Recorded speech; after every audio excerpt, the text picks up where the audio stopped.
Oh, good. Good, good, good. Okay.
Good morning.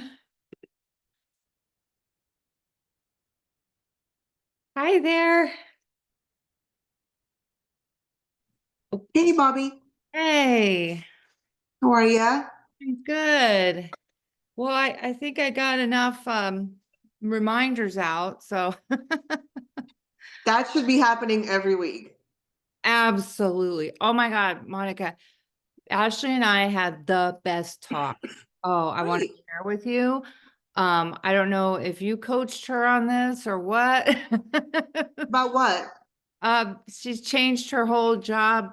Uh, No, when you told me about it, it was the first I heard of it. yeah, but oh my God, I'm so excited. Like we're totally going to be going in a new direction, in a good direction and a positive direction, all about real estate, all about 2025 is just real estate.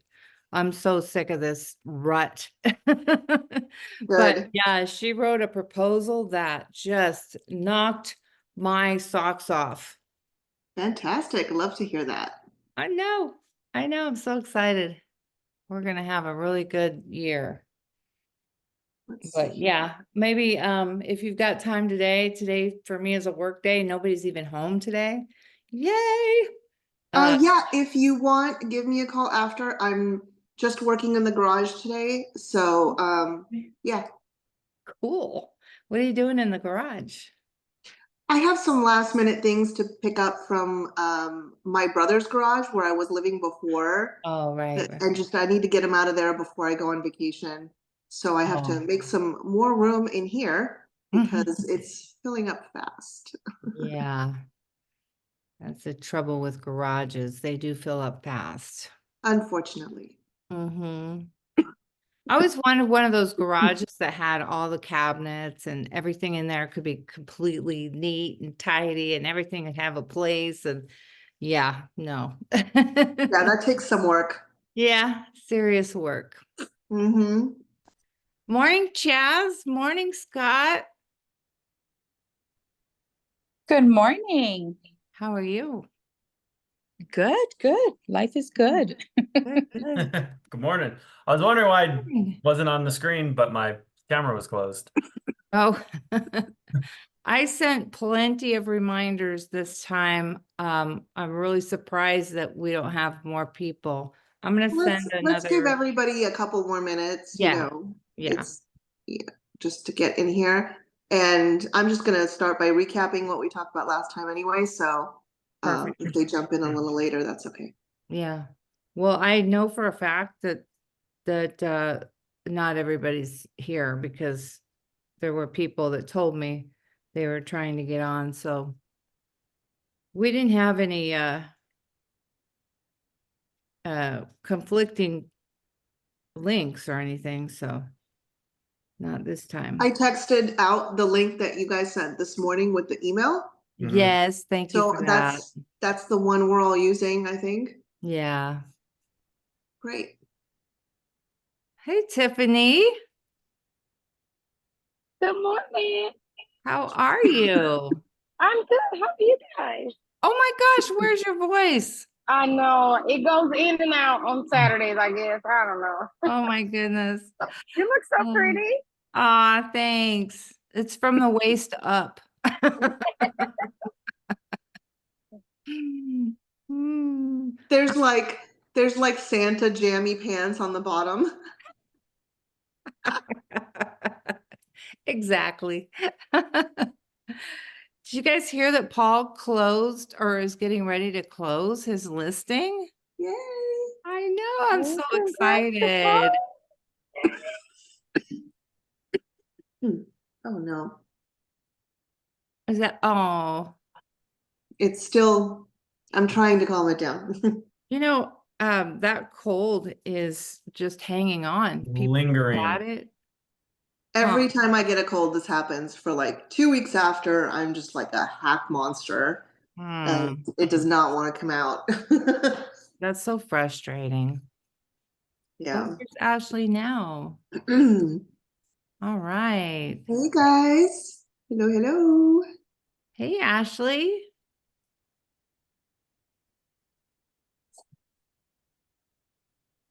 Good morning.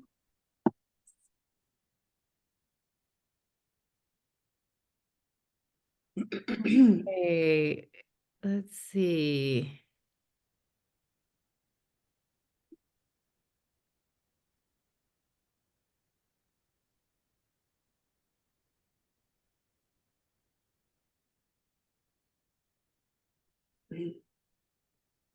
Scott, are you going to be able to stay for the call or do you want to go first and give them updates? I'm staying for the call. We have Oh, okay. we have a bye week today, so no baseball. Oh, okay. Ah. All right. That's And then awesome. next Saturday is our last game of winter ball. And then I'll be free on Saturdays again. Mhm. Free to work. Oh, that sounds Yeah, great. free to work. Yeah, exactly. Free to work. Yeah, I think he's hitting. We'll have a nice little break because we had spring ball right into travel ball, right into winter ball.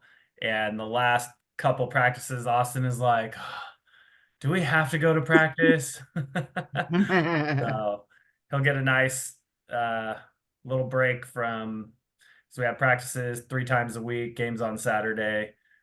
So he'll have his nice little break. Plus 2, I think, with it getting cold. Because now with sun, with it getting dark like 5 o'clock, 5:30, some days our practices are at 6:30 and the other ones are at 5, but now it's getting colder and the boys are like, it's cold. And when it's cold, we make them run a little more to warm them up. And then Oh, they must love that. Yeah. So, but it'll be a nice little break for us too, because got a couple kids on our team this season that I could definitely use a break from. Mm-hmm. So it'll be nice for coaches too. Yeah, There you go. There you go. my son coaches his son's soccer. He says the same thing. Yeah. It's what's the age? 9, 10. Okay. Yeah. I'm 7-year-olds to I have one 10-year-old. Oh, yeah. Excuse me for one second. I'll be right back. Okay. Yeah, not everybody parents the same. Mhm. Mm, yeah.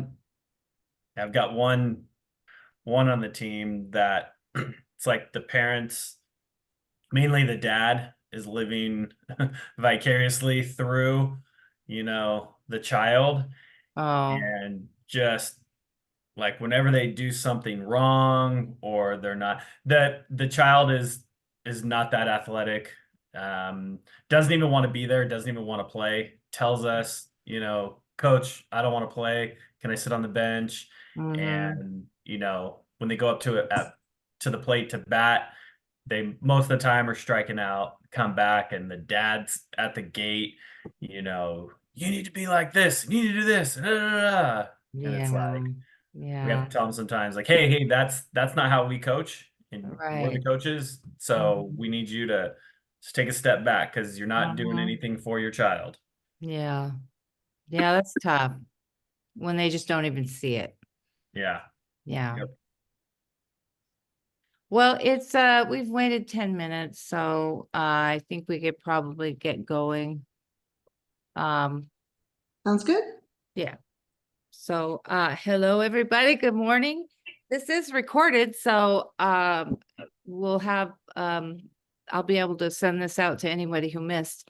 But this morning we have our second session about the listing agreement, and the listing agreement is your employment contract. So it's very, very important. And most of the time, when a client interviews an agent, they are only interviewing one. So, but you want to make sure that you're making a good impression. But it's becoming more and more common that, especially now when things are a little bit more competitive, that clients are interviewing more than one. And so it's important to make that great impression. A couple weeks ago, Monica talked about the preparation for the listing appointment. And so today she's going to talk about the actual listing appointment, how to conduct that to have the best chance at winning the listing. So without further ado, we'll go ahead and Monica, would you like to start? Sure. And thanks for having me back, Bobby. I know a couple weeks ago I didn't have this cough, so if it comes up, sorry about that, but I'm trying to keep it in check. And I guess a quick recap, if you missed the last part one, that was all about getting ready for the listing appointment. Primarily, the main important factors being to pre-qualify the seller and get as much information as you can about their motivation, their timeline, why they want to do this, any specifics about their situation, about why they want to sell, and to gather your documents, get your things ready, your CMA, your net sheet, run a title property profile so you know what's going on there, and if you can, get a pre-listing packet together. Some information about yourself, your services, what you're going to give them, the things that make you stand out, something like that. And get that to the seller about an hour before, not an hour, a day before the appointment. And make a point of telling them that you're sending that, whether you're dropping it off or emailing it. Make a point of telling them, hey, I'm sending you this information. It's important. Please read it before the appointment. It helps to pre-sell you. It'll make it easier during the appointment, and it makes them take it more seriously. It's not just some another person coming by. This is like important. I got to read something here. They have homework now, right? So deliver that a day before. And we went over some do's and don'ts that you should keep in check during the appointment. So if you want to see the video of that part 1, I believe Bobby sent out a link the other day with that video. So if you haven't seen it yet, after today, go back and watch that, because it's got really good info for how to get ready.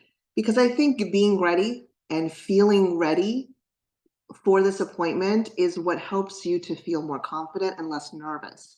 The more ready you are, the more you're going to walk in there not like sweating every detail, right? So to get started, I think the thing to keep in mind that's the most important is, let's say you're outside the house, you're about to walk in, you're a few minutes early, yay. Your makeup's looking good, your outfit's nice, you know, you feel good, but you are nervous, or you're a little freaked out, or maybe you've never done one before, or it's been a while and you really need the listing. The thing to do is to really focus on your mindset and just calm yourself down. I don't care what you got to do. Put on your favorite tunes. I like my 80s. If it's hardcore rap, do you, whatever that is. Put on some good music, eat a piece of chocolate, make sure it doesn't get stuck in your teeth. Say a prayer, say your mantra, do whatever you do to calm yourself down a little bit and just get comfortable. Confidence is not necessarily necessary. If you can muster it, great. I know that can be difficult sometimes, but just be calm. And put in the back of your mind, you're not there to get a listing. You're not there to get a client. You are there to help these people with whatever you can in the realm of real estate. Obviously, that's your profession, but you are there to be of service and help them as much as possible to improve their lives or make it easier or open some door for them or open up some opportunity for them. That's what you're there to do. Put that in the back of your head instead of, I'm going in there and I'm going to get a client. Because the reality of it is, after you guys have a talk, they might decide it's not the right time for them to sell right now. They might decide they want to sell 6 months from now or a year from now. But if you are super enthusiastic and helpful about being there to help them, and that shows during the appointment, they're going to call you back when they're ready, especially if you keep in touch with them. So just have that in the back of your mind. You're there to help them. Try to find out the best way that you can do that during this appointment. So get yourself ready, mindset. Excuse me. And when you get there, the first thing you're going to do is you're going to ask for a tour. Hey, show me your house. You know what I mean? Especially if you've never been there before. But if they're a friend, someone you know, or even a family member, I mean, if it's your mom and you know the house in and out, maybe that's a different story.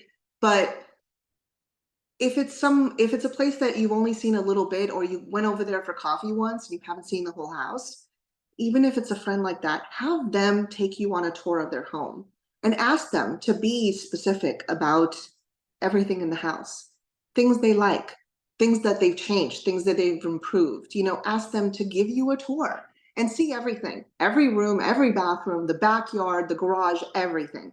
I want you to go through the whole house with them. And ideally, you're going to have a notepad with you. If you want to use a small one, think of yourself as almost like a little reporter. I've got my notepad so I can make notes of anything that I see or anything they tell me. You can even do something like, ask them, hey, do you mind if I record? If I record this with my phone, I don't want to miss any details that you tell me, because I want to be able to use all this great information in the listing when I talk to buyers about your home. You don't even have to say in the listing, you could just say when I talk to buyers about your home. So I think when people know they're being recorded, they almost are a little more thorough in how they respond to you and the things that they tell you. So you can do that. You don't have to, but you can. And try to use this walkthrough as an opportunity to be friendly with them, build rapport, build a little trust. and to implement that idea in their head that you are their guy. Act as if you already work together, as if you're already a client, as if they're already a client of yours. Act that way when you're walking through the house, and they will start to get that impression too. But keep it light. This is not a time to be businessy and serious. This is a time to be friendly, to have, a casual conversation with them, because what they're doing right now is showing off their home. They like it. They like their home. They want to show it off. So it's a pleasant moment. It's a time to kind of build that friendship between you and the seller or sellers. And I think one thing that you can do also is kind of splash in some what I call soft closing questions, because you're going to be asking them questions throughout the whole time, right? Things like, here, I have a list that I put aside of kind of questions that you can ask throughout the walkthrough, right? Things like, well, what's the age of the roof and the HVAC? You can ask more specific questions like that. But then you can throw in some, well, how early in the day is it okay to show your house? Or how late do you not want somebody coming to see your house? Or what about the weekends? You can ask things, if they have pets, you can ask them, well, will your pets be here when the house is being shown? Another important question that you can ask throughout this process is, when would you like the first showing to happen? That is a powerful question, because I think when they answer it, they're just thinking timeline, but it really gives you a very clear indication of their motivation and their seriousness. If they're like, whatever, I don't care, well, that should be a little bit of a flag, right? So ask questions like that as if you already have the listing. Things like, well, what about this? Is this going to stay? These brand new appliances, are they going to stay? Ask those kinds of questions. They'll be helpful for you when you go to do the listing, and it kind of, again, puts them in that mindset of you're already thinking of them. You're already doing work for them. Some other things that you can ask are, why did you buy this home? What about this house did you like? Or about the neighborhood? What made you choose this place? What features are you in love with in this house? They'll go on and on. So this is the time when you let them do a lot of talking, you ask questions, you let them do a lot of talking, and you let them be happy and excited about showing off their home. And you are always in love with anything that they like. I don't care if it's hideous, what they did in that bathroom. You like it because they like it.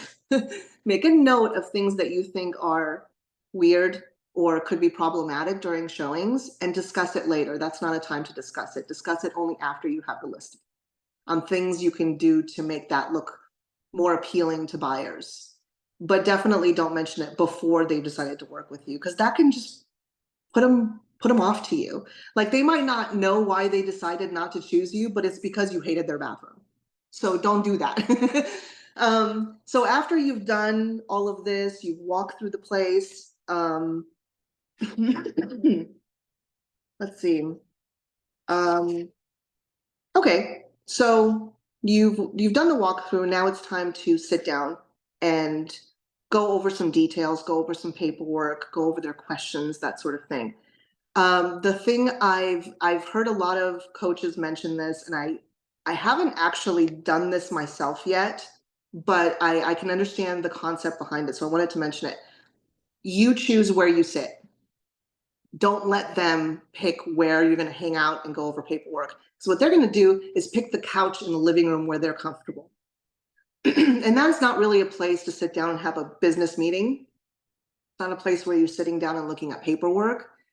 It's a little too casual, right, for what you're about to get into. So pick the kitchen table. If they have one in there, that's where decisions get made. Everybody lives in the kitchen. So pick the kitchen table if they have one. If they don't, maybe the dining room table, and say, let's go sit over there. And don't put people on opposite sides of you. So if it's a couple, don't have him here and her here. You know what? You're going to be doing this the whole time. You don't want to do that. You want to sit on one side of them put them like on your strong side. You know, if you're right-handed, put them on your right side, and or across from you if you must. But don't do that with your head. It's just gonna make it weird the whole time. And when you go to sit down, ask them, did you get a chance to review the pre-listing presentation that I left for you? Can you go grab that? If you gave them something like that. If you didn't, that's okay, but that's a time to kind of ask them to go grab it, because it's a way that you can kind of go through it and say, hey, do you have any questions about this? And to kind of start off the presentation, you discussing all of the aspects of selling a home, what you want to do first is kind of set the tone. I feel like put it in a way that I'm not even sure. I'm not even sure how to describe this section. I think it's important to set the tone for the meeting, right? What I'd like to say is, thank you so much for meeting with me today and showing me your beautiful home. It's fantastic.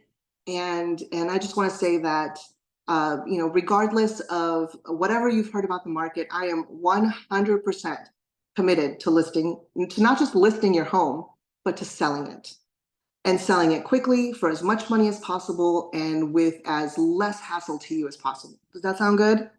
And they're going to say, yeah, of course, that sounds great. Okay, wonderful. Let's get started.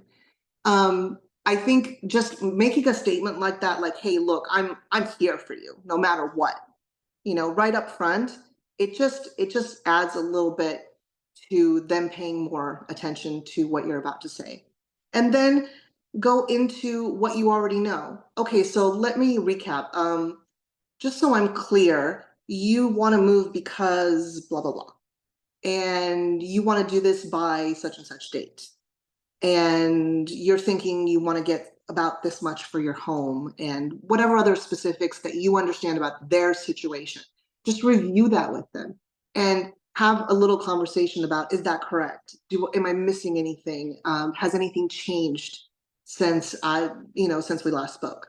This is a time to kind of just confirm that information and see if maybe they didn't tell you everything before. Maybe they didn't, because they didn't know you and they didn't feel comfortable telling you everything before, but now they can kind of add to that information. Or maybe something's changed. Maybe they had a convo before you got there and they decided something different. So this is a time to kind of just make sure you're both on the same page about why they want to sell their home and how they want it to go, right? And then ask them one more thing. Say, look, I have one more important question that I need to ask you. And you're going to get out your notepad. Ideally, have like a yellow notepad. I know this one's not yellow, but have a notepad like this with a black marker. And that way, when you write on it, they can see what you write on it. Right? So something that you can both like look at. And ask them, I want to make sure that I focus on all of your questions and answer any questions that you have, but really I want to focus on the things that are most important to you. So what are the 3 most critical things that you're looking for in the realtor you choose to list your home? And then shut up and let them talk. Let them give you what's important to them.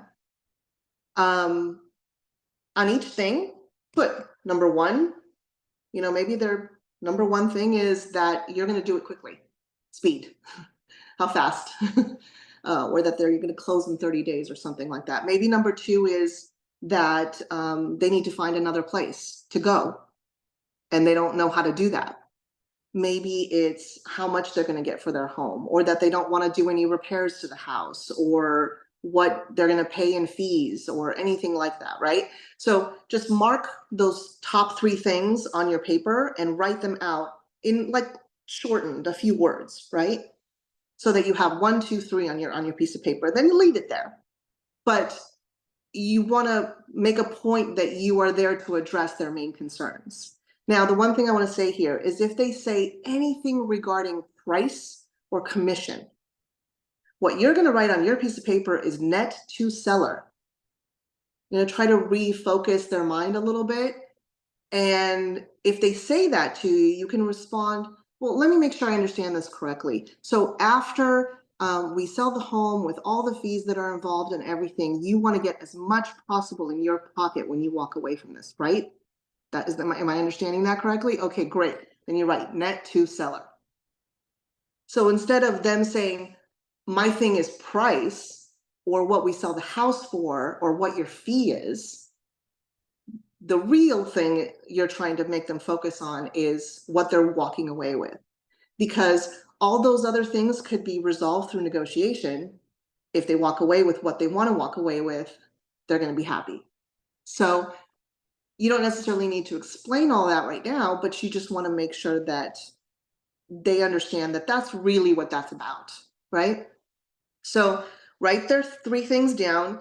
And if they just kind of stare at you like deer in headlights and don't say anything, you can kind of guide them a little bit. You can say, oh, well, some of my clients, for example, are really concerned about making sure they find another home, within the time that they have, and that everything goes smoothly with the move. Is that important to you also? So you can kind of give them a couple of ideas. If you're going to give them ideas, don't give them ideas of price or commission. Don't mention those things unless they do, right?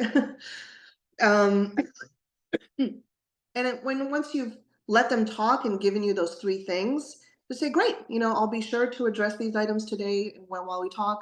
I just wanted to make sure I knew what was most important to you. And then you want to get into presenting your CMA, because I think it's important to give them a very clear indication of the market value and what you've seen.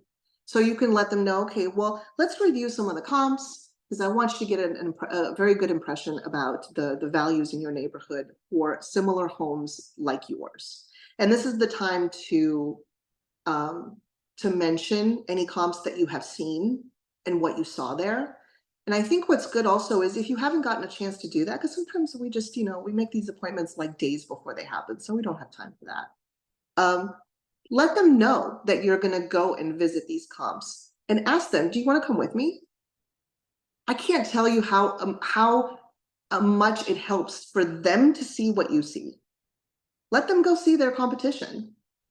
And then they can be like, oh, it has all this, huh? Or it shows like this. It makes it even easier then to talk about things that they can do with their home to show it off best in comparison to what's out there. So when I say go visit comps, I don't mean the comps that are already sold. I mean the comps that are active, that are their competition. So discuss those, discuss the sales, talk about features, condition, things that are going to vary the price, what's included with the sale, and then give them a price range rather than one price that you recommend.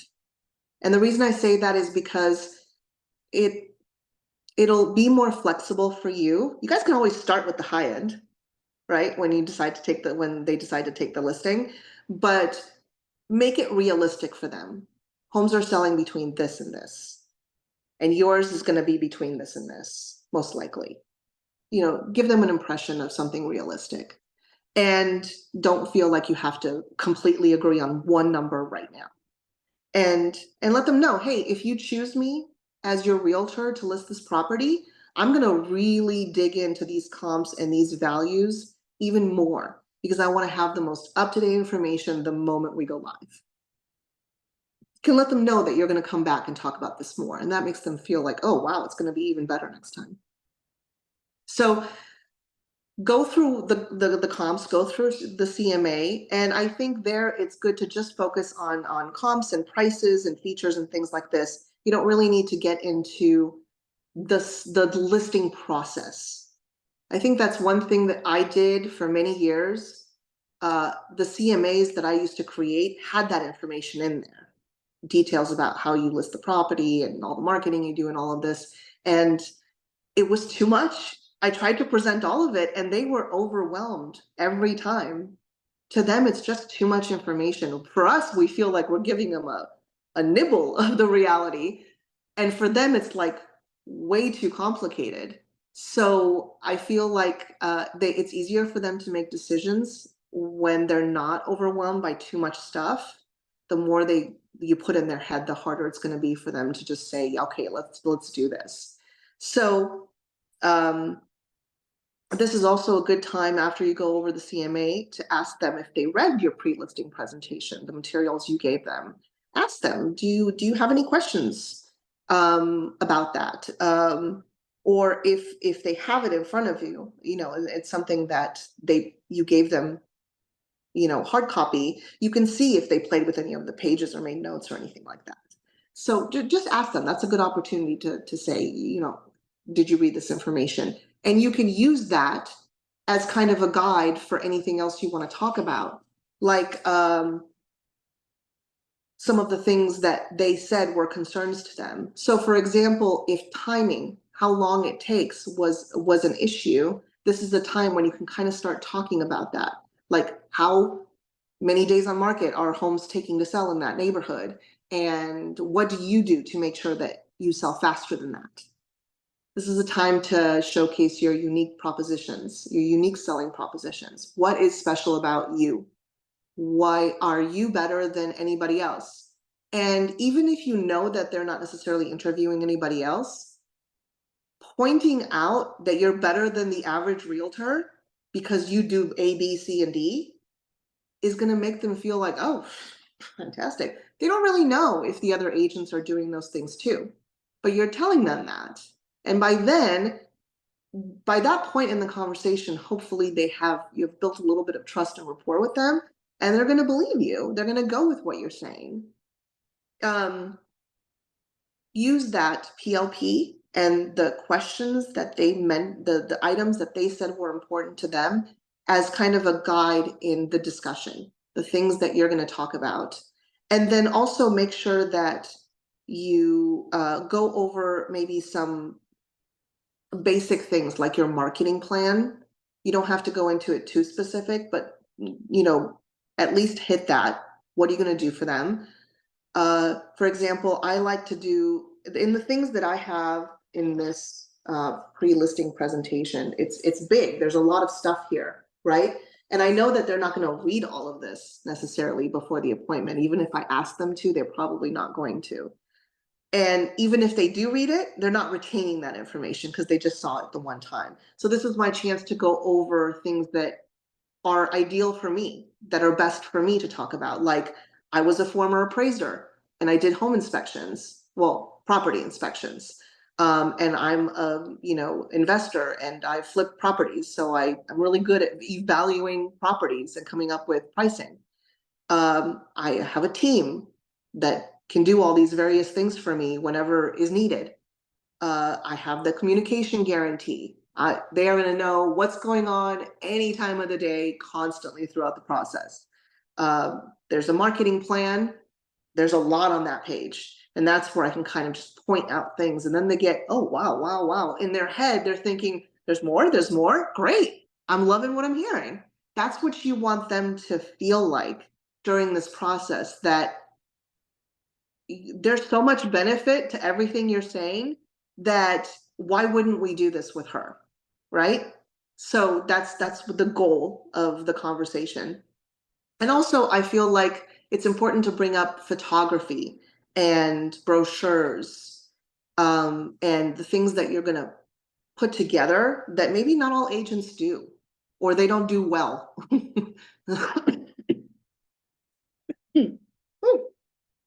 Okay. And again, I stress, don't really touch on things that they didn't mention. I mean, it's one thing to talk about your practices and your benefits and the things that you're going to do during a transaction, but try not to get into too many topics that they didn't say are important or interesting to them. You can always get to that stuff later if it's something that they need to know, but this is how you keep it focused on the things that are important to them. And I think at this point, this is when you also want to keep in mind that this should be a back and forth conversation. This should be you asking them, does that make sense? A lot. You know, when you're talking about something, does that make sense? Do you guys get that? Do you have any questions about that? Or ask for their opinion on something. Try to make this whole conversation while you're going through these things more of a team effort. The way you would sit down with your sister or your best friend and you'd be chatting about something, rather than an education moment where you're teaching them, right? You want to go back and forth and make them involved in the conversation, so that they get that sense of we're doing this together, right? Ultimately, the more they feel that way, the easier it will be for them to just be like, well, yeah, where do I sign? You know, because they trust you at that point and they feel like you got their back. The rest of the appointment would really be about the closing, asking for the business. And I feel like that one is kind of it's so important. That last part where you basically sit down and ask for their business. It would be kind of like if you don't do that and you kind of just like say, okay, well, do you get it? And what, you know, how would you like to proceed? If you ask some vague question like that, it's unusual for a professional. Think, for example, my car's doing some weird things right now. It's got some noises. I don't know what's happening there. But if I were to take my car to a shop and I tell the guy, hey, it's doing some weird stuff, and he looks at it and he test drive it, and then he comes back and he tells me, here's all the things that are wrong with your car, and here's what I can do, and here's how much it'll cost, and you know, here's how long it'll take, and we go through all these details, and then he goes, well, hey, thanks for coming in. Let me know if you have any questions. That would be weird. That would be really weird. I'd be like, do you want to fix my car? What the hell, you know? So don't do that at the end because you're afraid you haven't said enough, or should I ask for it now? You got to get to that point at some point, right? So the more things that you can agree on during the conversation and explain, the more ready you'll feel to just go ahead and ask for it. And we can get into exactly how to do that next time, because there's also how to do that, how to ask for it and get them to sign the contract. There's going through the contract and all the things that you should be aware of in doing that. Also, there's what you're going to tell them is happening next, because you need to set some kind of expectation of what's going to happen when you leave. And what you should do right after that meeting, if you got the listing, and what you should do if you didn't get the listing, and how to follow up. In other words, not just with them, but when you get a listing, there's like some things that you should do immediately that afternoon, that day, that evening, the next morning. And it's really good to kind of know those things so that you can have everything in place and you're not scrambling or trying to remember. So we can go through how to close it up on the next meeting, because I think I've talked enough and my voice is really shot today. But if you guys have any questions, I'm all ears. Monica, that was brilliant. You are awesome. Thank you for going through this in detail. Oh, my pleasure, of course. Yeah, I agree. I was making notes because a few things I had never heard before. I particularly liked what you said about your mindset, having the mindset of helping them and getting out of your head anything about I'm trying to, talk them into hiring me, or I'm trying to, getting that out of your mind and just being there to help them. That was great. And then the tour, I thought that was really good. It gives you an opportunity to kind of relax. If you're being toured through their house, you can kind of, all that anxiety that might have been building up, you can let that go. Exactly.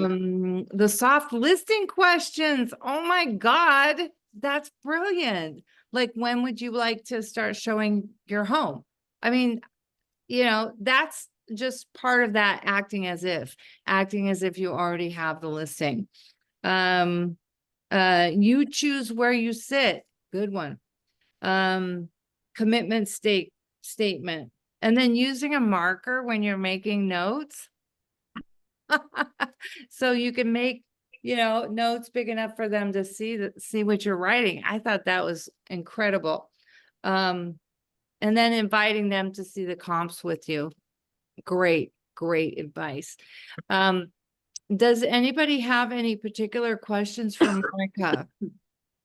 This is your chance. This is your time. No questions, but thank you, Monica. This was great. Oh, my pleasure. Right Yeah, on. and I think the one thing that I think takes some practice, and you really can't get better at it without just doing it, is when they have specific questions about something and how to address them. And I know right now one of the big ones is price and commissions and expenses and the buyer's agent fee and all of that. And this is why I say don't get into that until you have the listing, unless they bring it up first. And if they do, try to explain as best as you can what that means and how you can resolve it during the transaction, depending on the offers that are received.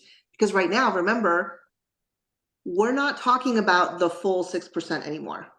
That's gone, right? As listing agents, we are only signing a contract for our side. There's nothing mentioned in there whatsoever about the buyer's commission, right? Or the buyer's agent compensation. There's nothing in there about that. And so we don't really even need to address it, but you can give them some expectation of that once you get the listing. That's something that every listing agent is going to have to talk to their client about and figure out some strategy for how they want to deal with that if a buyer asks for some help. But you can do that once you get the listing. So if they don't bring it up, I wouldn't go there. You can talk about your compensation. And I feel like if that is one of the 3 things that you write on your paper that was important to them, fees, essentially, the cost of selling, because that is important for people. And especially, like, I just moved to Orange County. So like the average price in my neighborhood here is 1.5 million. That's a hefty listing fee, even just the listing side, right? So people want to know, what are you going to do for that? What are you going to do to earn that?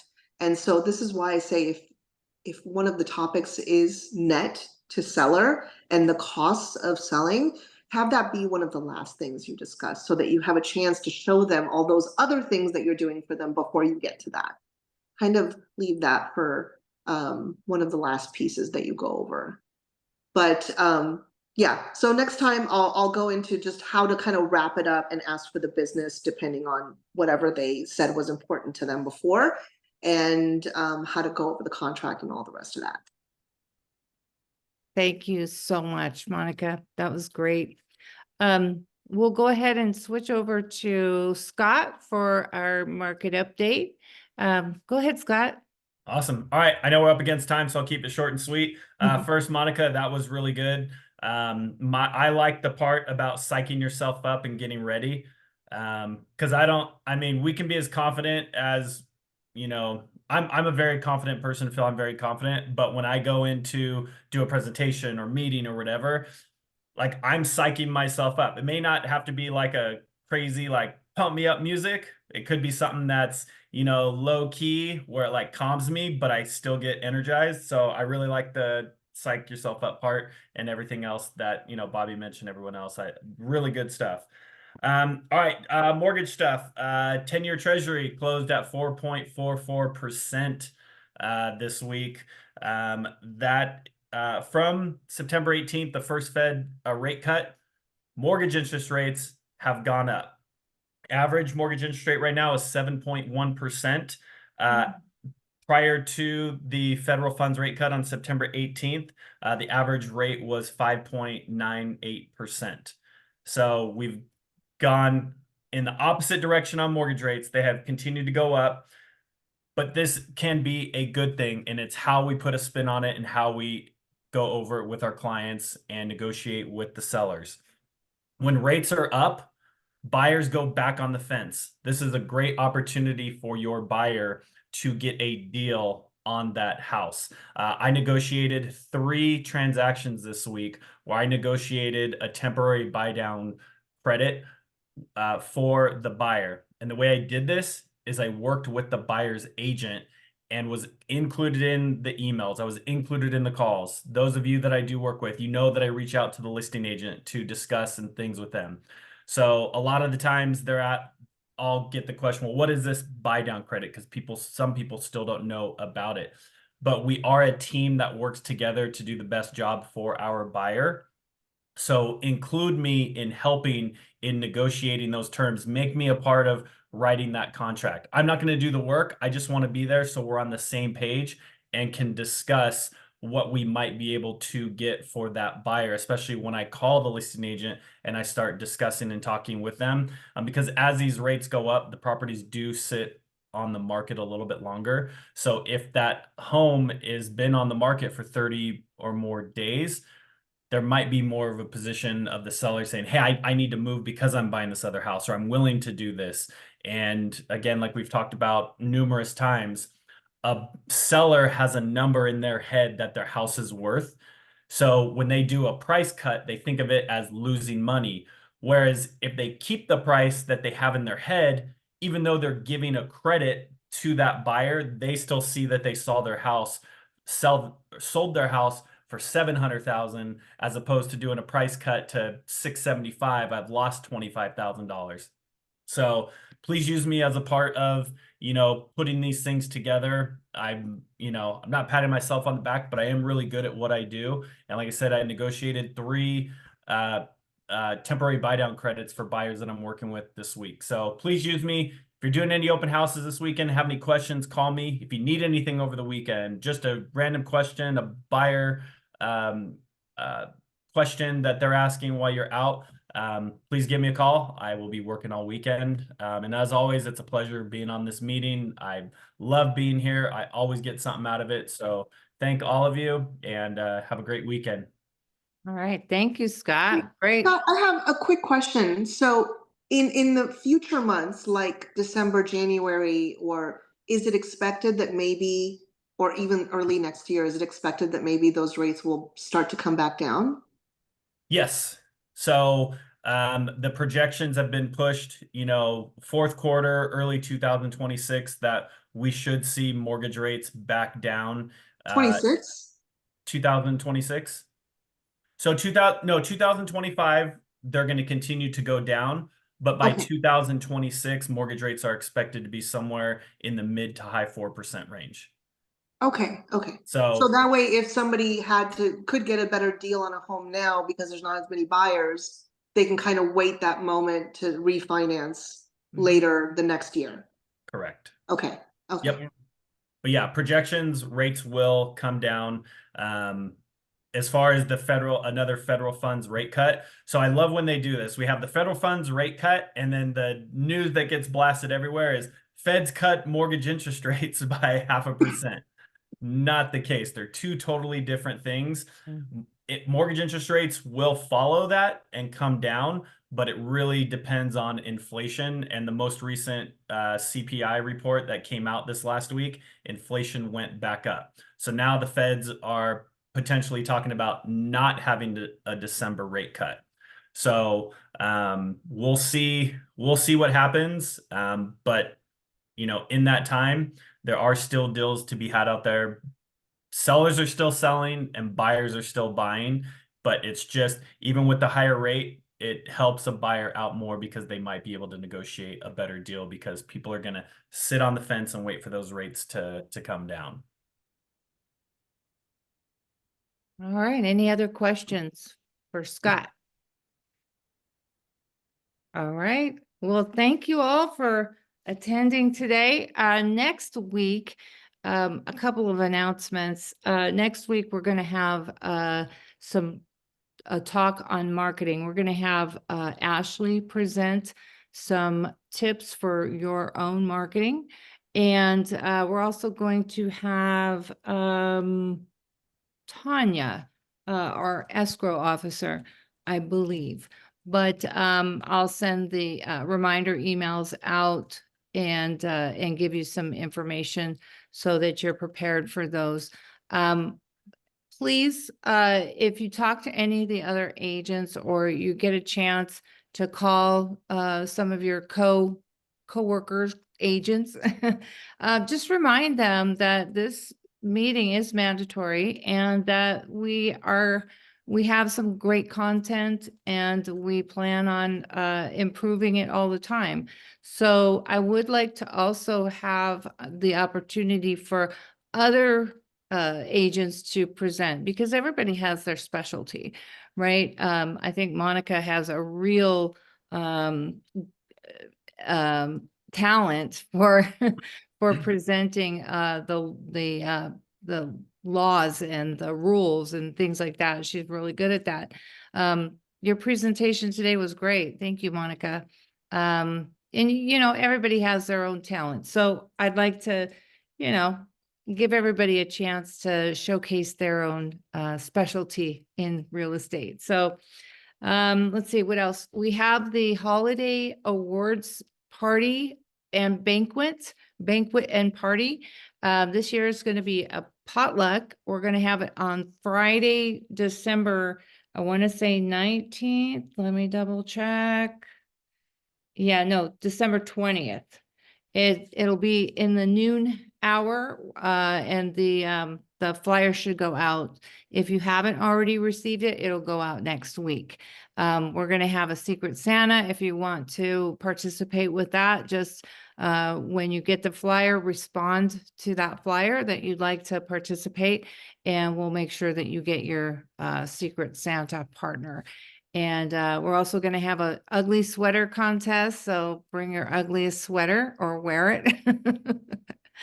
And we will have our regular awards. So we hope to see you there. And if there's, are there any questions before we wrap up? All righty, then we'll see you next week. Good Bye, one. everybody. Thank you, everyone. Thanks, Monica. Good job, Monica. Oh, if you're here for Phil, go ahead and stay on because we're gonna go right into, there we go, into class. Okay, Yeah, sorry about that. no worries. Hi, Frank. Hello, I don't know why I couldn't unmute myself, but yeah, here I am. Okay, good. Okay, we'll just wait for everybody to kind of get back. I think Ashley's gonna come back possibly. I wanted to have a question. So I was in the last Yeah. call, but I couldn't unmute myself. So I've done door-to-door sales, just commission-based, whether, for ADT and solar for like the last 10 years.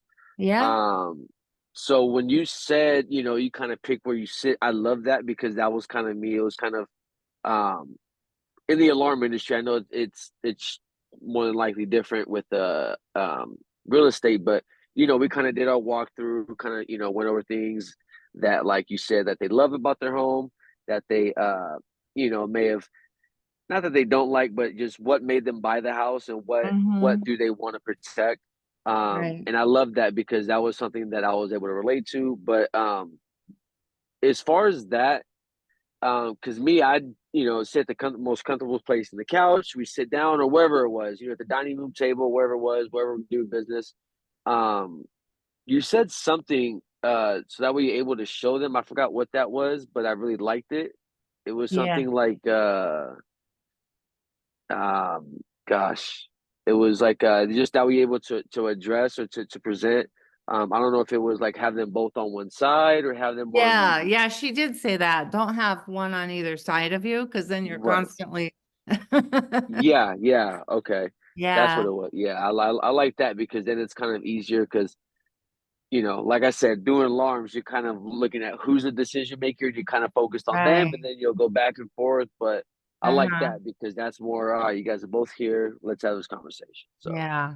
Well, I yeah, appreciate that that you're attending these classes because people that already sell things, this is my take. If you're selling something already and you know how to sell and you're good at selling, then why not Right. sell whatever has the highest commission, right? Exactly. Why sell something that you're going to make $1 from when you can Right. make, a $10,000 from for the same exact thing? So I'm really glad Yeah. that you're here.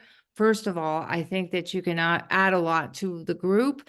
If you've already, kind of mastered some of these sales techniques, I would love Right. for you to, once you're licensed and everything to, present back to the group, because you Right. do have extra experience that maybe they don't have.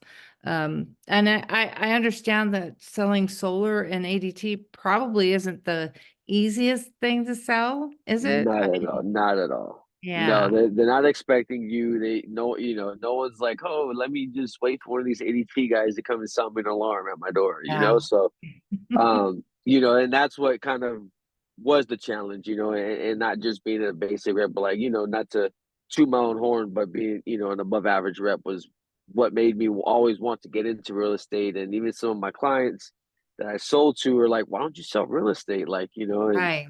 and then I'm thinking to myself, and I'm like, I'm busting my butt, and I'm doing all these, these extra, shows or having to, just pop up at events, and I'm like, dude, I'm doing this for an $800, $1,200 commission Right. when, I could be like you said, making 10, 12 grand, so Right. Right. yeah.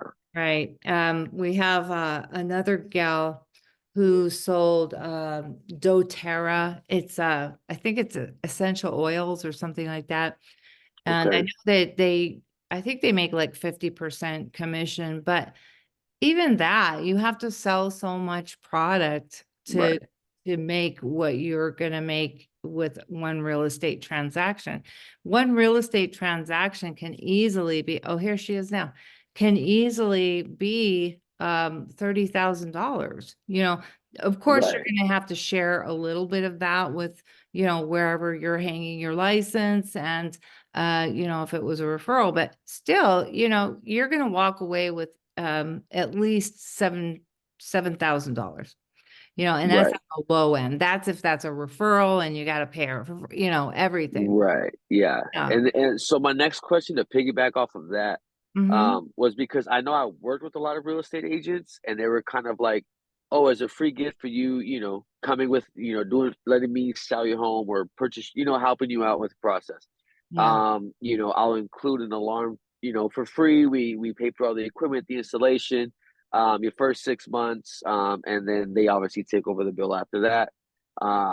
Is that something that we can kind of tie into to just kind of just try to or is it I okay? wouldn't I just want to recommend make it. got it. Okay, No, that was because what yeah. you're doing is you're tying them into the monthly. Right, exactly, You're exactly. kind Yeah, of you're holding them hostage, and I don't like operating that way. got At it. I just wanted to make sure before I Yeah. even thought Yeah. that way. Okay, Yeah, perfect. yeah, Thank yeah. you for that. I get bombarded by ADT people Yeah, every time I have a closing, and I really I don't like it, because there's other products on the market now. You have Ring, you have all kinds of uh okay, you have all kinds of options. So, I like to let them choose. Yeah, okay. yeah. And then I mean, is solar kind of like the same thing, or yeah? Okay, Yeah. I mean, there's nothing wrong with leaving your information, but right, you never want to be pushy or anything. And I right. don't like, after I've completed a transaction with somebody, I don't like putting my name on the line for another salesperson. I just, Yeah, and that's a personal decision of mine. You may find other right. agents that are willing to do that, but I would keep it very streamlined. If you're going to be doing real estate, do real estate. Got it. If you're going to do alarms, do alarms. Right.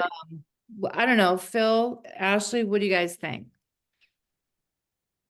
I don't know if you caught all that, but Sorry, I was in and out. Or is it in referring to offering like gifts? no, once you close a real estate transaction, if you also sell like, ADT alarms. Oh, no, I think that would cheapen your credibility. Yeah, yeah. Yeah, I would say if you're going to be standing as an agent, then it is in your best interest to stand as an agent and let that be what shines. Got it. Yeah. Yeah. Okay. I've always heard if you're gonna get good, just get good at one thing. If you're gonna be successful, and concentrate on that. Yep. Yeah. Got Yeah. it. Well, unfortunately, until I get into this right now, I'm able to do different things, but that's just the maintenance side, though. Yeah. But yeah, as far as get in there and just get good at what you do. Yeah. And I also wouldn't want it to, the perception to be like, oh, you're just trying to get more money out of me. Exact. That's what I'm getting out of it. Yeah. Yeah. Yeah. Yeah. 100%. All right. Well, thank you for that discussion. So today we'll just do a quick check-in. Phil, where are you at? How many chapters did you do this past week? I'm sorry, I only did one this last. You did one? One? Just do better. Do better next Yeah, week. one. Yeah. Okay. Yeah. What, did you get stuck or did you just run out of time? The time wise, the high winds really messed me up. Oh, Just you're, with all my associations. Yeah. yeah. No, that It was a totally rough makes one. sense. Yeah. Yeah. Okay. But at No, least with you got the one wind. done. One is Yeah, I better got than one. nothing. Yay. You're still moving forward. Yes. Yeah. Still moving forward. I'm not Yeah. frozen. Good. What about you, Ash? Okay, sorry, I'm coughing. I'm one as well, but I'm on the middle of chapter 15, and the next thing is the test for the final test for legal. Okay. Okay. And Yeah. that's the hardest one. So if you master that one, then you're in good shape. Okay, good. So I want to make this offer, to everybody. If you ever want to come into the office to take the tests, you're more than welcome. So that way, if you get stuck, we can talk about the answer and you can answer it correctly. Those tests are very time consuming. There's, I think, 50 or 100 questions. So if you if you don't pass, it takes a long time to retake that test.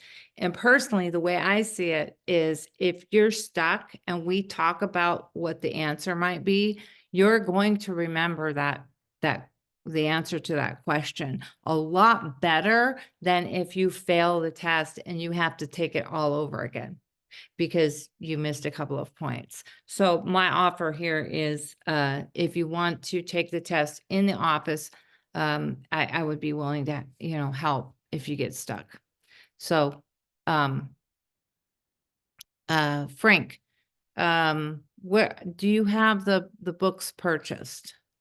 I have not. I just joined in, so I'm just trying to get the gist of everything. But I'm willing to. I want to get started as soon as possible. So whatever I need to do, or to Perfect. get that So, going, I'm willing to do it. yeah, let's after we're done, you and I will stay and I'll get you the link to get signed up, okay? Perfect. Okay. Does anyone have any topics that you want to go over again? Anything that seemed like really difficult material?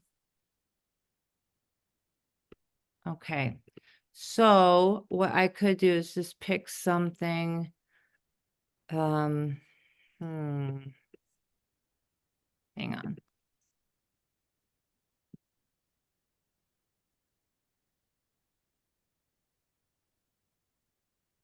Ooh, we could do a Q&A. Here we go. All right. So I am going to give you practice questions that could be on the test.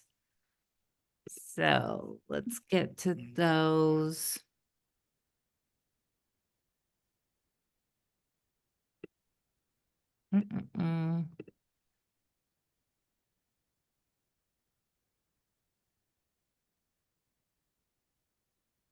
Okay. Okay, so I'm gonna ask the question and whoever has the answer, you can just chime in. We'll do this for about 15 minutes. All right. Close that. Okay, quick claim deed releases all present claims, rights, and title of the what? Quick claim deed releases all present claims, rights, and title of the what?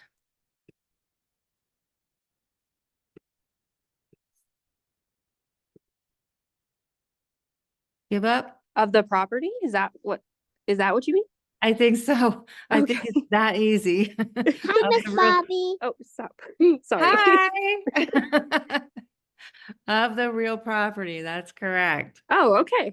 I know, it was so easy that, you know, I was thinking it was a trick question. I know. Okay, next question. When a creditor wants to satisfy a judgment which was levied against another person, the creditor would what? Does that put a lien against their property? Yeah, I think that is.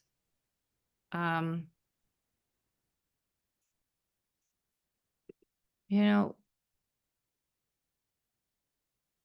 I'm not getting the answers. So, and I don't want to just. Okay, here we go. Here we go. All right, next one. Anything that is fastened or attached to real property permanently is considered to be a what? Is it a fixture?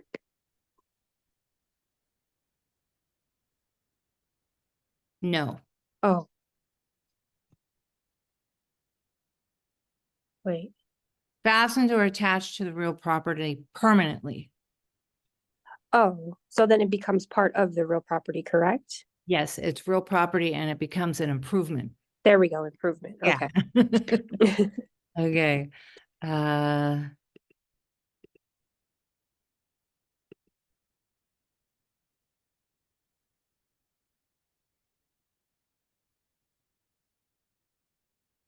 Okay.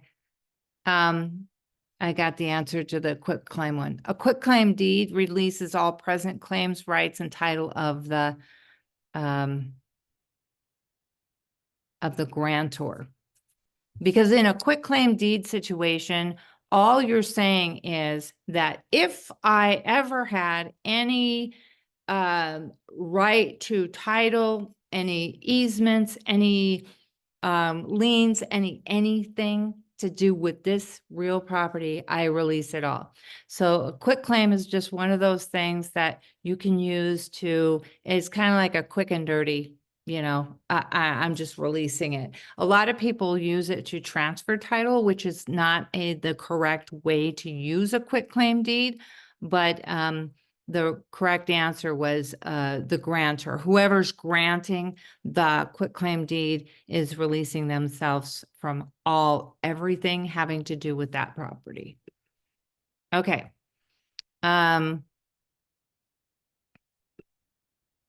Before a mechanic's lien is effective, it must be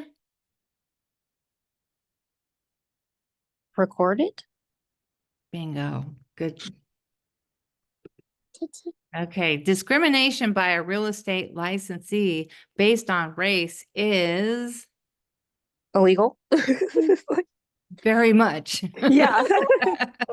But specifically, it's a violation of the regulations of the real estate commissioner against public policy, and it's unethical.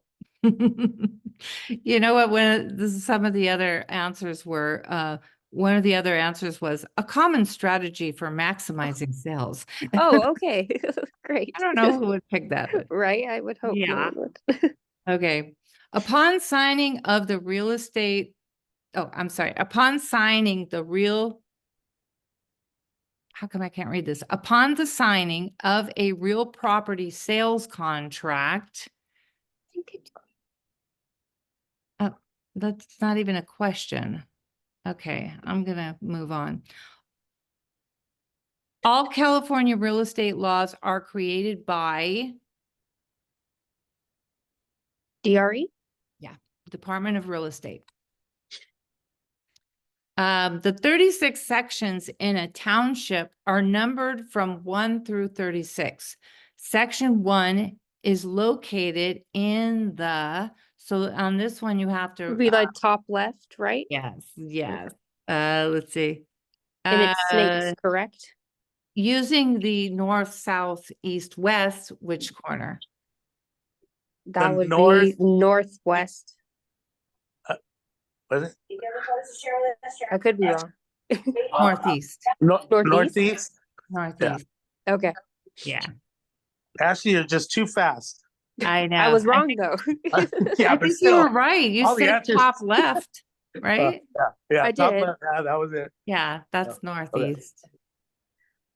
Okay, which of the following would be a discriminatory act under the commissioner's regulations? I'm gonna give you these. Okay, which of the following would be a discriminatory act under the commissioner's regulations? 1, valid if considered is delivered even if it is less than $10.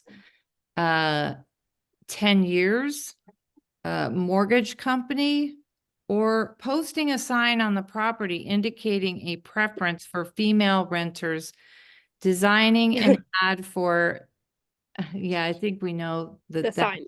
That one, the last one. I don't know, you'd have to just be guessing randomly to get any of these wrong. All right, the type of interest usually charged on home loans is the options are complex, simple, functional, and narrative. Simple. Simple, yes. All right, a landowner is notified by a railroad company that it plans to cross his property with a railroad line.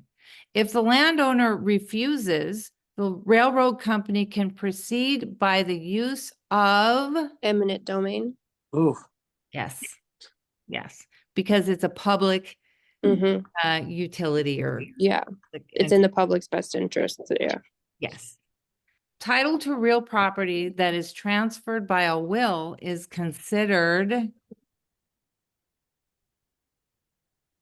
Are there options to choose from?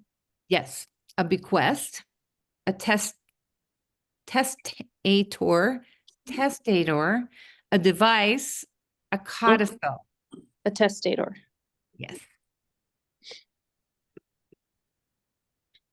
A real estate broker received 40 acres of land valued at $300 per acre as a commission from the seller. 2 weeks after escrow closed, the broker was offered $400 per acre for the land. If the broker accepts the offer, here's the options, will be required to return the land to the seller, will be violating ethical guidelines, will be acting in an acceptable manner, and will be losing potential profit. I think it's ethical.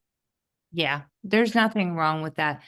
Just because he received it as the commission, it would be the same as if he was given the cash and he used the cash to buy something. All right, the words procuring cause would have an important meaning to which of the following? Procuring cause, a legal term for property ownership, a method for calculating property taxes, a strategy for marketing real estate, and a disputed over commission on an open listing. The first one? No, a disputed over commission on an open listing, Okay. because when you have an open listing, Oh, yeah. yeah, the procuring cause of the sale Mhm. is who would get the commission. Got it. Yeah. All right. Which of the following is not an essential element of a contract? Efficiency, production, performance, reliability. Right.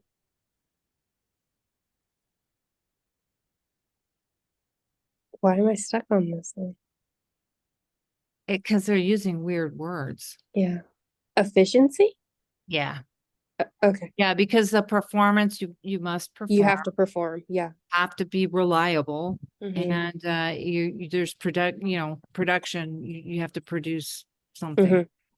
That's kind of weird. I've never seen Yeah. past It that. was the weakest of the four. So. Okay, here's a good clue. When you go into take the state exam, they're going to be asking you questions and giving you answers that are all correct. The secret is you have to choose the most correct, Mhm. which is it can be difficult. So this is actually pretty good practice. Okay, under the Street Improvement Act of 1911, the city is authorized to assess each owner for the work completed. These improvements are assessed on the basis of front footage, a device, land contract, or none of the above. And that's the price passed on to the owner. Right, so the city's authorized to assess each owner for work completed. These improvements are assessed on the basis of. So like if they're improving the streets in front of your house, Mhm. how are they gonna assess you the costs based on That rule. I don't know. front footage? Okay. Yeah, the amount of space. Got it. All right, the real estate tax fiscal year is for the period, and they just want you to give the Isn't period. it like a June start or a July Um, start? Real estate tax fiscal year.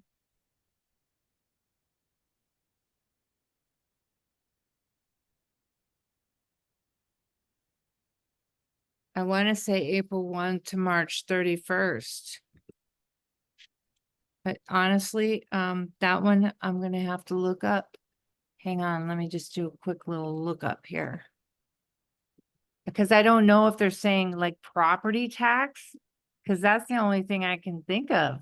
Real estate fiscal. And unless it's the DRE, and that would be the October one. July 1. Oh my God. Wow, okay. All right, now we know. So it's July 1 to June 30. Mm-hmm. So it runs kind of like HOAs, right? Yeah. Yeah. Interesting. All right, the landmark case of the United States Supreme Court, which prohibited discrimination in housing was, this is one you're gonna have to know, Mhm. the Oh, Fair Housing Act. okay. Yeah. And they're actually gonna want you to know the year. So let me just look it up real fast. Fair Housing Act. So the year was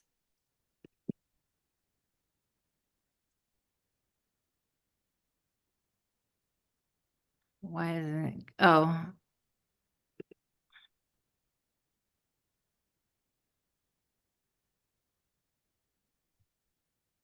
Wow, it's not giving the year anywhere.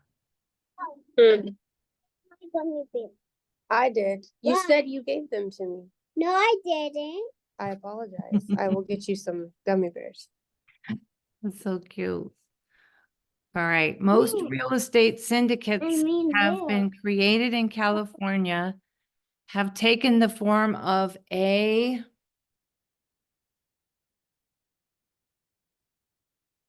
Does everybody understand what a real estate syndicate is? Sorry, can you repeat the question? Most real estate syndicates that have been created in California have taken the form of a, and this is just the with the Secretary of State's office, which type of organization? Limited liability, Limited, oh, limited partnership, corporation, or limited liability company? And it is LLC. Is everybody familiar with a real estate syndicate? A real estate syndicate is a legal formation of a group of people who want to invest in real estate. So one of the or the common name for it is a REIT, like REIT, and I'm not exactly sure what those letters stand for, but that is one that is a real estate syndicate. So it's just kind of a way for people to organize themselves to buy and sell real estate to make money, or like people who flip, you know. So they get together, a group of people who can pool their money, buy real estate, flip it, and then share in the profits. Okay. All right, we'll do a couple more. Under the California Veterans Home and Farm Purchase Act of 1974, the purchaser acquired possession through the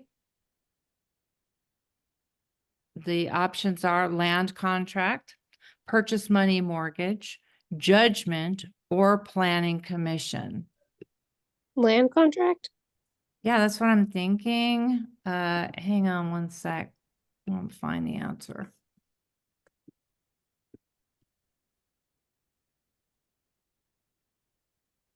Oh, deed of trust. So a deed of trust would be a purchase money mortgage.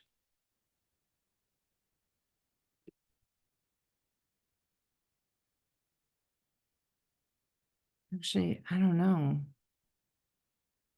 It's like none of those answers really fit.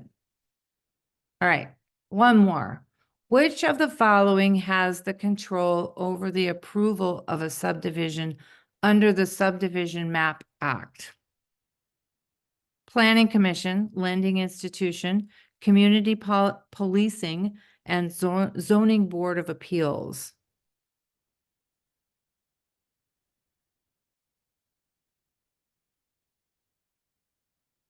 Zoning Board of Appeals? I'm not sure, but I thought it was the DRE. Let me see.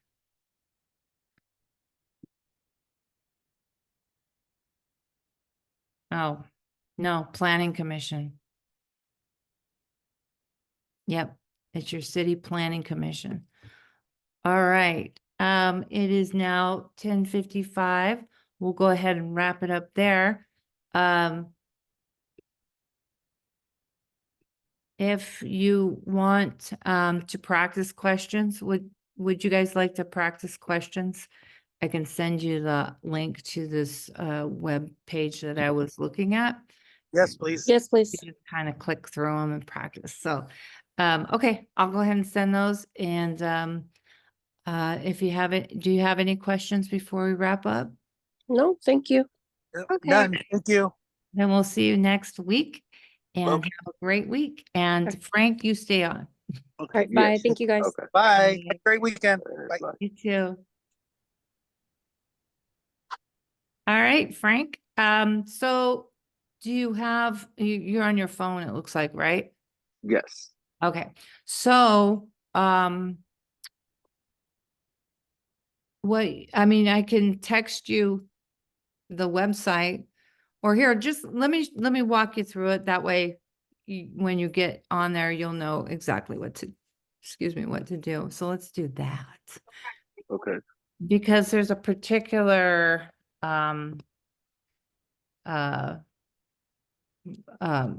product that I want you to buy.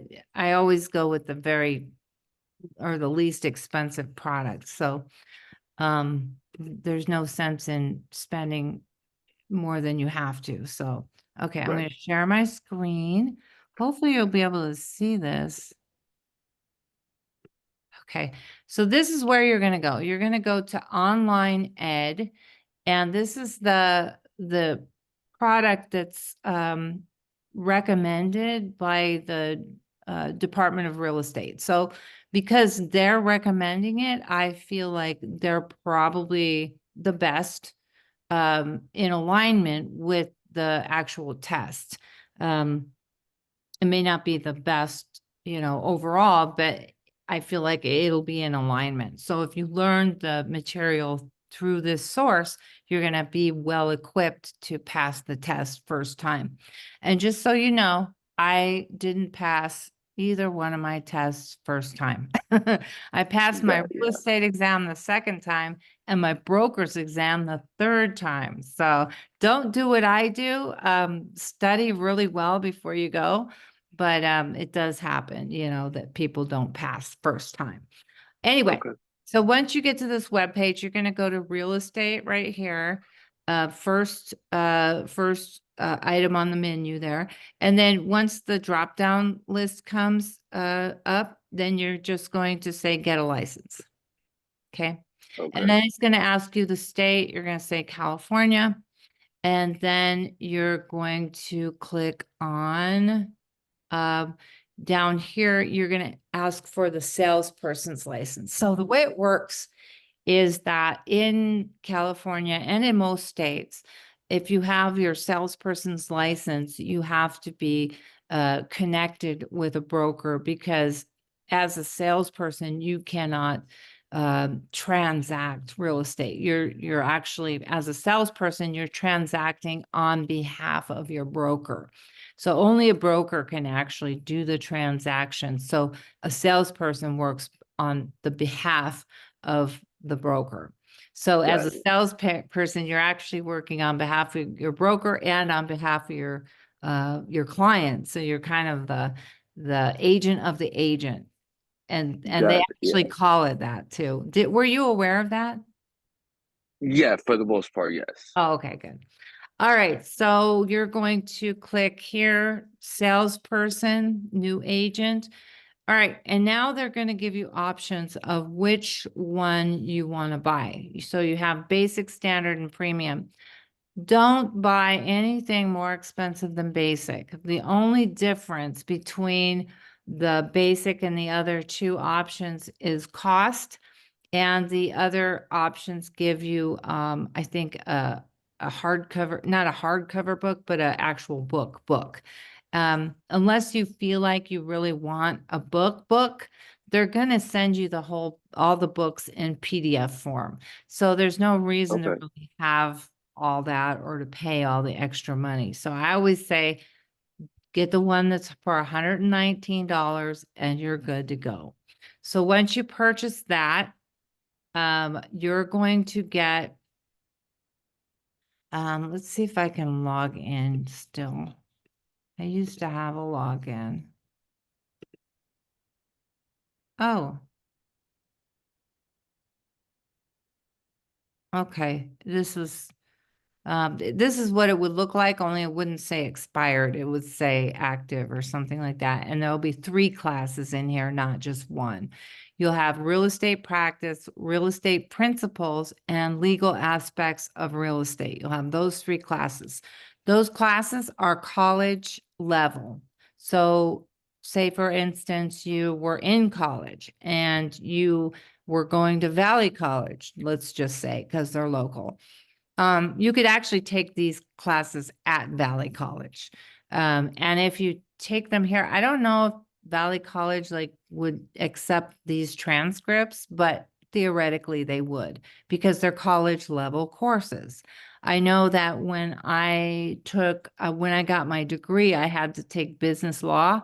They actually the DRE actually accepted my business law course in the place of legal aspects of real estate. So I was able to substitute a class that I'd taken for one of these classes. Now, when it comes to doing it that way, let's say you've taken a class somewhere, because the cost is less if you buy the bundle than if you buy individual classes, it's just better to just buy the bundle, get your certificates and send those in when you want to apply to take your exam. So yeah, so you'll buy those. And then when you click on these, oh, it's not gonna let me click on it. But when you click on it after you've paid for the class, you'll see on the left-hand side, like the course table of contents. So you'll see every single chapter, the topic of that chapter. And then when you click on the chapter, it'll give you the reading material. You'll read through, click next, read next, read next. There'll be videos sprinkled in there too to kind of break up the monotony. If you feel like it's pretty easy, you can, you know, some chapters are a lot of, what do you call it? Common sense. So if you feel like it's really, really easy for you, you can always start with the test or the quiz. There's a quiz at the end of every chapter. You can start with the quiz if, you know, you might just be able to pass the quiz just based on common sense. I would say there's a few like that, but for the most part, you're going to get the most out of this by just reading and clicking next, reading next, reading next. So, Right. do you have any questions about that? No, so you said the only difference between this one and the basic and the standard is the actual physical book. Is that Yeah. what yeah. Yeah. Okay, so if I wanted to spend, I mean, I guess it's like an extra like $85. Um, just because I just, I have my computer, but just PDF files, like it does get kind of, I get lost. I like to highlight and go back and Okay. stuff. So Yeah. if I Yeah, wanted to, absolutely. I can spend that $204 and get the hard copies. Is that Yeah. is there anything other else? I mean, any other perks, or is that pretty much just the difference for the most part? I think you might have like some other resources there. Let's see. Let's I go see back. like 'cause I see like a exam pass guarantee and then practice test highlighted in red. So I don't know if that's some of the differences. Oh, yeah, that could be. It says exam pass guarantee and practice tests. So Right. quite honestly, It oh, might you be know more. what? Wait, this one here, the one in the middle, um, Yeah. it does not come with the books. Okay.